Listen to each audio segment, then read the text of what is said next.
Welcome back. And first, to some of our stories in brief. We begin with the displaced people of Bakassi local government area of Cross River State. They're appealing to the federal government to grant the state government a sovereign guarantee for the construction of its proposed Bakassi Deep Seaport project. Now, as major beneficiaries of the project, the displaced IDP speaking in their camp say they are hopeful that the commencement of the construction, the takeoff of the project will make up for the many losses experienced by the state and takeoff pressure from them. The benefits of the Bakassi Deep Sea project, according to the state governor, Professor Ben Ayade, will span through many generations, as well as encourage trade, commerce, interactions between Nigeria and other countries. Let's move on. While reactions continue to trail the presentation of the 2020 budget estimate to the National Assembly, will there be an immediate implementation of the 30,000 naira minimum wage demanded by Labour to avert a strike come 16th of October? In discussing this, the President of the Bankers Union and Deputy President of the Trade Union Congress, Mrs. Onyeko Olasonye, joins us here in the studio. Welcome to the program. Thank you. Good afternoon. All right. Now, the President captured the new 30,000 naira minimum wage in the 2020 appropriation bill presented before a joint session of the National Assembly Tuesday afternoon. Is that a relief for you? No, it's not actually a relief, because at present, it's not really the 13,000 minimum wage that is the issue. The issue now is about the consequential losses. And if what the government have used without agreement, without proper negotiation, to capture that in the budget is not what we have agreed, there will still be issue at the end of the day. So when you say consequential losses, give us a bit more information than that. Thank you. You know, prior to this period, minimum wage in Nigeria is 18,000. Which means that when somebody was earning 18,000, another person was earning 30,000 and 40,000. Now that those on 18,000 have been moved to 30,000, which is about 60% increase, we expect people that are on 30,000 to also be moved forward. It may not be at the same rate, but there should be a movement. If not, everybody will move to 30,000, which will mean that there will no longer be that seniority in plan.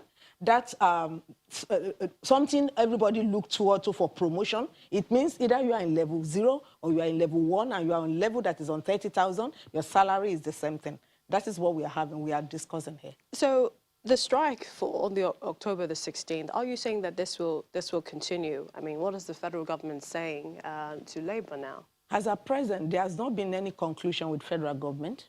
Right now, the Labour leaders, the President of the Nigerian Labour Congress, the President of Trade Union Congress, and the Minister of Labour is in a meeting.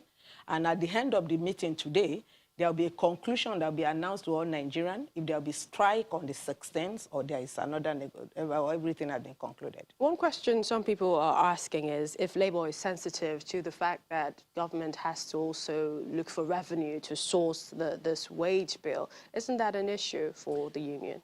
I will answer from this angle. When we are earning 18,000 as minimum wage, the cost of fuel in Nigeria then was 45 naira.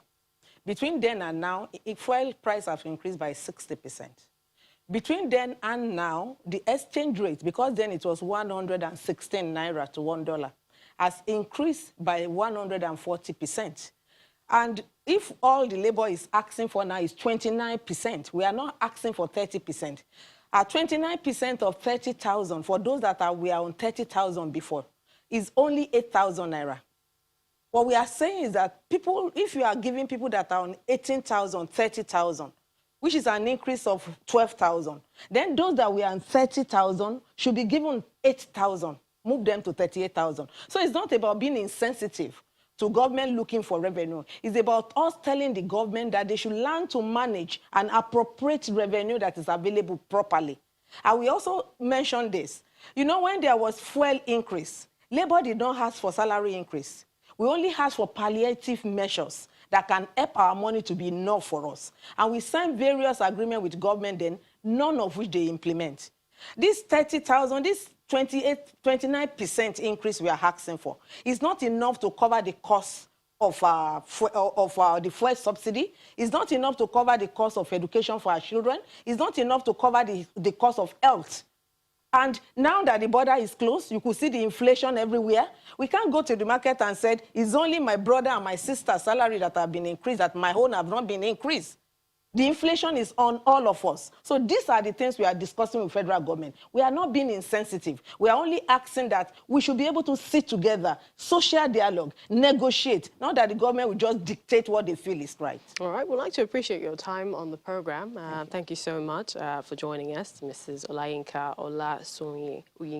Olasunyi. Thank you. Thank you.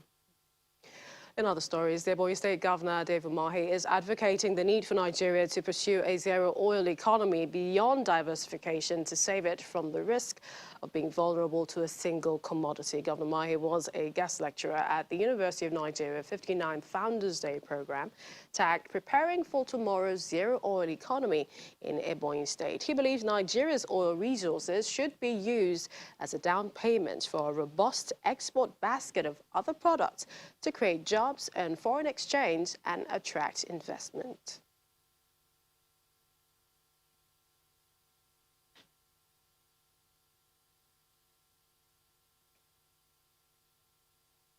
That's how we wrap things up on the program. Thank you for watching. I'm Millicent Walker.